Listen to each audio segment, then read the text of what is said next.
Hi everyone, good to see you guys. I had a viewer recently ask me if it was normal for her to feel like she's passive in life. She's an INFJ, by the way. And she was asking me if it's normal that she always feels like even her way of being active seems to always be underlain by a sense of passivity. That she's more about, at a very primitive primary level of experience, she's more about absorbing things and letting something meaningful come out of it through some agency that doesn't always feel like it is hers afterwards, and that she experiences the external world, life, in some ways as if she's watching a movie. So there is this sense of distance, there is this sense of estrangement, and there is this sense of being a spectator. Now, we're not talking about, in this case, I need to emphasize this, we're not talking about the phenomenon of derealization or depersonalization, which you can see sometimes in neurosis, more often in borderline or psychotic states. So we're not talking about that. We're really talking about an existential sense of estrangement and the feeling that it's all like kind of being played out. It's a narrative, it's a movie.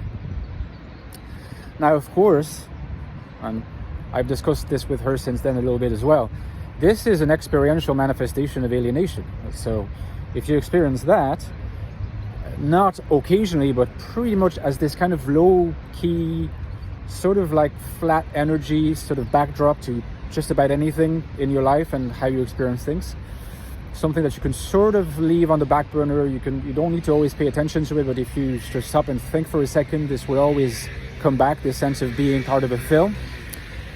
That's probably a good sign that you might be an INFJ, because that's a very INFJ experience. It's again the physical manifestation of alienation. And what I would say is that INFJs, at the end of the day, they are experiential sponges, all right? And what I mean by this is that INFJs do absorb a lot of what's going on in the environment, and they do that somewhat passively, right? It's not actually as passive as they think. It's active in terms of their psychophysical structure, but it feels passive from the point of view of the ego. That's true. That's an experience that you better get used to, because it's never going to change. And coming to terms and making peace with the fact it's not going to change is part of how you are active, is to feel like you're passively absorbing things, is one way toward liberation. That's the liberating element in the path of spiritualization as well. There's other things involved, but that is an element for sure. So the idea is that the INFJ is an experiential sponge. It's explained by the fact that the INFJ is an SE inferior. Now, the lower in the stack your function is, or our function is, the more likely it is to operate unconsciously. And unconscious operation feels passive for sure. It's inevitable, really, when you think about it. It doesn't mean that the function is not operative at some level. Which is why a lot of INFJs who think, well, surely we must be using a lot of SE all the time because X, Y, and Z, the situations requires that I act physically or whatever. It's like, yeah, you are using SE all the time. It's not that you're not using SE all the time. It's just that you're not using it consciously most of the time. It's at a lower resolution and it's more passive. That's how SE works for an INFJ. But you're still absorbing a lot of stuff and processing it through the prism of introvert intuition. So nothing is lost in a way, And this is why INFJs who feel like they're absorbing what's going on around them and then acting on that basis in a way that feels almost like it was written is really the upshot of the gathering of SE, which is mostly passive and unconscious, and the active transformation operated by NI, where what has been absorbed is distilled, processed, and hopefully outputs a conclusion. And indeed, what the viewer was telling me as well is that sometimes there is a feeling that accompanies this conclusion and the action that ensues, and that the feeling is a kind of a feeling of déjà vu or déjà vécu, namely that it's almost as if this experience just feels oddly familiar, like it's happened before. Now, there's an NI explanation for this, of course. It's part of the NI processing to do that processing through the filter of the archetypes. And as you probably know, the archetypes are hyper-condensed symbols that have accrued over many centuries and millennia of human experience. They have condensed all the wisdom and experience of the ages. I mean, you have to subscribe to that if you want to be fully Jungian. You don't have to, but that's the Jungian perspective. So insofar as these archetypes regulate the NI processing, in the case of INFJs are going to have to be particularly keen, or rather I should say particularly sensitive to what's going on. So they will be all the more likely to experience the déjà vu because they have such a privileged access to NI. So INTJs would experience that too. They might feel less of an urge to share it because they're not FE users, but they experience it nonetheless.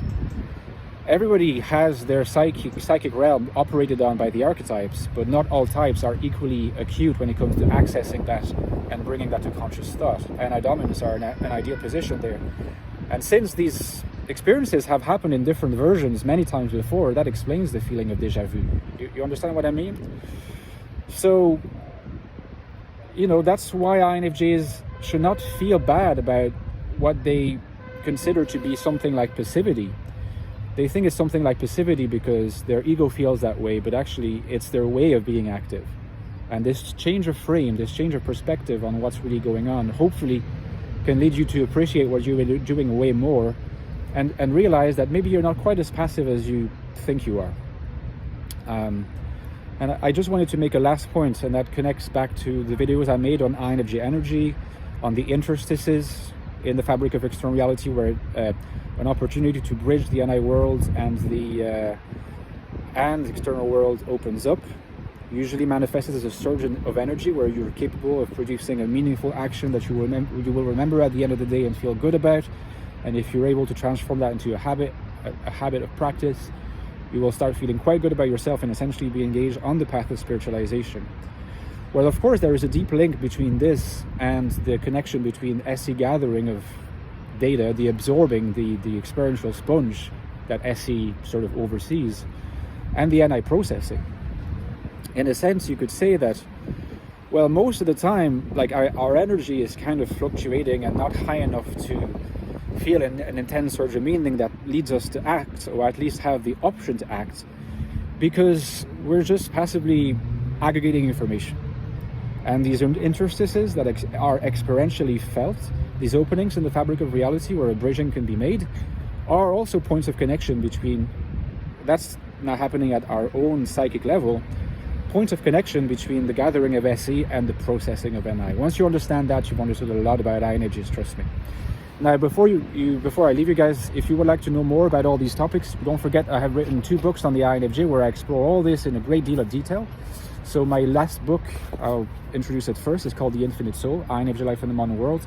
And it really looks at how INFJs can and do find meaning in the world and purpose in their lives and significantly higher goods in their lives precisely by not abandoning their deep INFJ authentic identity.